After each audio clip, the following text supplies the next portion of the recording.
Taylor Fritz to Coco Gauff in the post-match interview. Thank you for carrying Team USA today. Team USA, Team Canada, 1-1 headed into this mixed doubles showdown, and this would not disappoint. As always, this video is brought to you via the Doctrine of Fair Use to Fair Dealing and the Digital Millennium Act. I'm your host, Get Energy. Welcome. We have a lot to talk about. We're going to take a look at Auckland, Brisbane, and Taylor Fritz is in the building, so we're going to talk about coaching one more time, ladies and gentlemen. Taylor Fritz in the previous match, he lost to Felix after leading in the second set, up a break, 5-4, the 10th service game. All he had to do was hold serve, one of the best servers on tour, and he could not do it. Felix would break back, take the second set, 7-5, and he would storm out of the gates, winning the third set as it looked like Taylor Fritz possibly ran out of gas. Coco Gauff in the earlier female singles match, she would take out Leylah Fernandez in straight sets, 6-3, 6-2, multiple breaks. At one point in the first set, Coco was winning 100% of her first serves. She would end the match winning 87% of her first serves and perfect at the net. 10 for 10. While Taylor Fritz in this matchup, he expressed it was very challenging returning Leylah Fernandez's serve.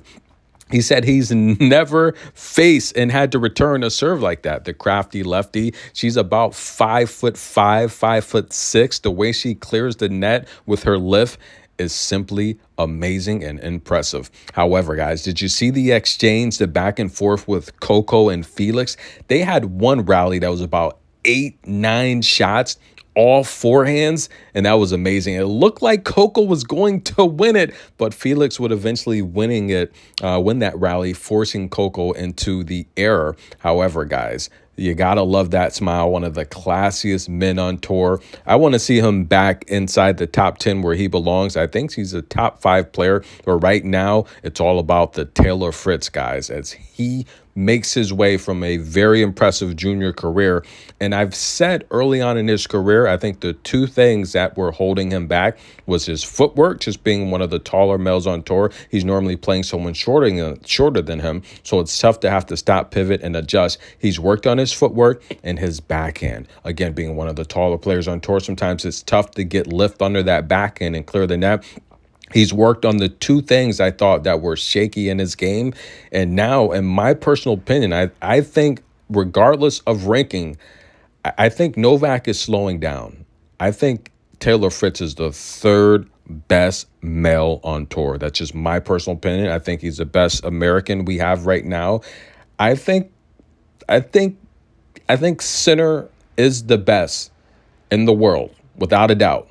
Then I think Carlos Alcaraz, and I think Taylor Fritz is number 3. That's my top 3. I think Novak is the GOAT. He's the greatest of all time when it comes to male tennis. I think Serena's the GOAT when it comes to female tennis. However, I think Novak's slowing down. I think he's got 2 more years at best. I think he's slowing down finally. But I got Taylor Fritz as number 3, guys. His serve is amazing. And now that he's worked on that backhand, I think he's solid. Team USA would end up getting the win here, guys, in straight sets. Tough day for Team Canada. But listen, ladies and gentlemen, this post-match interview got really interesting. In case you didn't see it, Taylor Fritz talked about how vocal he is. That's right, guys. The announcer stated, Taylor, you're very vocal. We've heard you doing a lot of talking out there. And Taylor said, yes, I'm very analytical. And if Coco doesn't mind it, I hope she can tolerate it. I'm going to keep talking. And Coco will respond, she appreciates all the knowledge.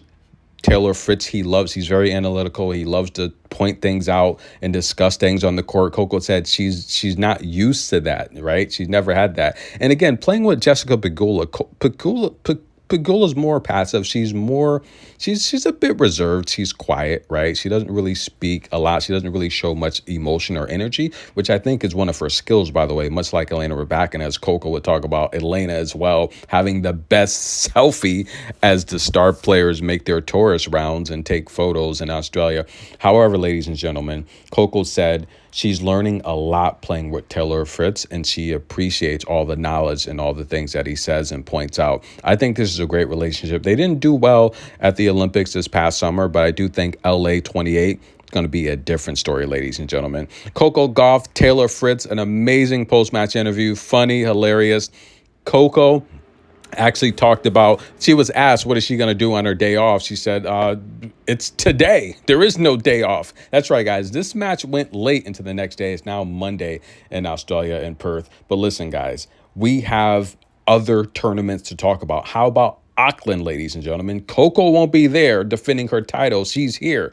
But Julia Niemeyer taking on Ney Hibinu. That's going to be a very good matchup, guys. I think Julia might be able to take that match. Stefani and Clara Towson. We saw Leylah Fernandez and Clara Towson in the 2019 Australian Open girls title, where Leylah was the finalist. Towson would take that title. I think Towson might have enough to get past Stefani. Bernarda Pera taking on Victoria Jimenez. The two lefties. I think Pera is going to be the more experienced lefty there. She'll have the tenure facing other left-handed opponents. When a lefty plays another lefty, it's very awkward. I think Bernardo Pera is going to have the experience there. Lulu Sun Fu taking on Rebecca Marino. Marino she's not here representing Canada. I think they could use her, by the way, that serve. They could probably use Bianca Andreescu as well, but I think Rebecca Marino is going to be in for a challenge. Lulu Sun's going to work her front, back, side to side, like a new TikTok dance move or something. Naomi Osaka taking on Glushko. That's right, guys. Emma Raducanu is also there as well. I think Osaka's going to get through that match pretty easily. Julia Grabner taking on Romero Gomez. That's going to be a good match, guys. That's a toss-up right there, guys. Julia might have enough to get past Romero. And as we head to Brisbane, Priscilla Hahn taking on fellow Australian Kimberly Burwell. That's going to be a good match. I think Priscilla Hahn coming through qualifiers, taking out Harriet Dart, is going to have a good match there. I think Priscilla Hahn wins that match. And Helena Kalinina taking on Yafan Wang. And Helena, huge underdog there. I think Helena should have enough to get past Yafan Wang. Victoria Kuda. No. Not Victoria, Veronica Kudermetova taking on Peyton Stearns. That's going to be a good matchup. Peyton Stearns, NCAA champion. I think she's going to come out of the gates, possibly take the first set, maybe even upset Veronica Kudermetova. Peyton Stearns plays fast. She might have enough to gas out Veronica, who her stamina has not looked good lately. Tadoni taking on Christina Buxa. That's going to be a good match. Tadoni plays very well. If Christina Buxa can extend that, again, she's coached by her father. I talked about her forehand. Her forehand's getting a lot stronger. I love her baseline game. That's where she wants to be. If she can just keep those deep rallies, keep Tadoni behind the baseline, I think she'll beat Tadoni. Xu Wang taking on little sister Polina Kudermetova. That's going to be a good match, guys. What about Katie Bolter taking on Nadia Podoroska? This is not clay. This is hard. Podoroska is going to come out playing her best tennis in the first set. If Katie Bolter can just extend this match, I think she'll win this match. Sakari taking on Lena Rybakina. This is going to be a good match. I think Sakari lost. Who did Sakari lose to? Was it Podoroska? I think she lost to Podoroska, but that's going to be a good match. Sakari, look, I'm telling you guys, this is a make or break season for Sakari. I think she has to do something here against Elena Rybakina. I'm sorry, Sakari lost to Buzas Monero in the first round matchup.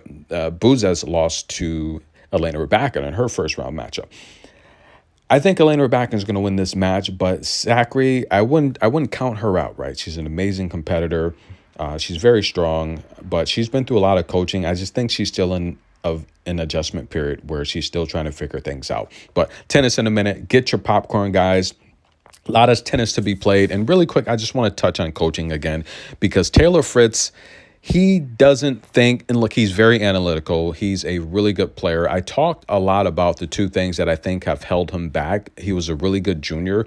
I think his serve has always been great, but I think the two things that have held him back have been his footwork, just being a taller player on tour. At his height, I've met him. He's probably about 6'6", maybe 6'5". At his height, he's normally playing someone shorter than him, right? Not all the time, but normally. So it makes it tough because he's playing shorter, more athletic players. So his footwork is something that hasn't really held him back, but it's been a disadvantage with his height playing shorter players. I think he's worked a lot on his footwork. He has a long wingspan, so he's able to close out. So I do like his footwork and how he closes out with his wingspan. So he's improved that. But I also think the big thing that was not that strong and effective in his game a few years ago, and I think that Indian Wells win over Nadal was his coming out party, was his backhand. Again, being taller, if you get him in no man's land, it's very tough for him to put pace and get that ball over the net to really be a threat and put his opponents on the defensive end. Now he's worked on that. His backhand is very, very solid. His forehand's good. I like his forehand, but his backhand now I think is really solid. And if he's not blasting aces, his backhand and his footwork gets him through these rallies. And in my personal opinion, guys, my top 3 male players on tour, I think Novak is slowing down. I think he's got 2 more years. I think he's really slowing down. And I've seen that, and I think he has 2 more years. So right now, as of today, my top male players on tour, I have Sinner, and we're going to see what happens with him. There's a lot going on, a lot of controversy. Alcaraz number 2, and then I got Fritz number 3. I think Fritz can beat any of these guys right now. He's very good, and I got Novak number 4. Aside from rankings, I think Novak is slowing down. On the lady side of things, my top players right now, I think Coco's regardless of ranking, I think Coco proved it. She beat Iga, she beat Sabalenka in their prime. WTA finals, that's the best you're going to get. Everyone wants to be the champion on tour. I think Coco's the best player in the world right now, regardless of ranking. Number 2, I would put Sabalenka, and number 3, I would put Iga, because if Sabalenka plays Iga right now, I think she beats her. You saw how they practiced a couple of days ago. Sabalenka's footwork it made Iga's footwork look pretty bad. I mean, so we're going to see what happens during this season. And to close out my top 5, I would put Kinwin number 4, and number 5, I will put Jasmine Polini, because I think Jasmine, right now, I think you saw what she did to Belinda Bencic. I think Jasmine beats Rybakina. I think she probably even beats Kinwin right now. But I would put Queenwin 4, and I would put Jasmine number 5. Those are my rankings, guys. A lot more matches to be played. A lot more tournaments. I'm going to bring you coverage. And that's the beauty of these videos, guys. I just hit record. I give you my expertise, and I just talk about the sport. It's pure, it's beautiful, and it's from good energy. Like the video, show some love. We'll be right back, guys. Thank you.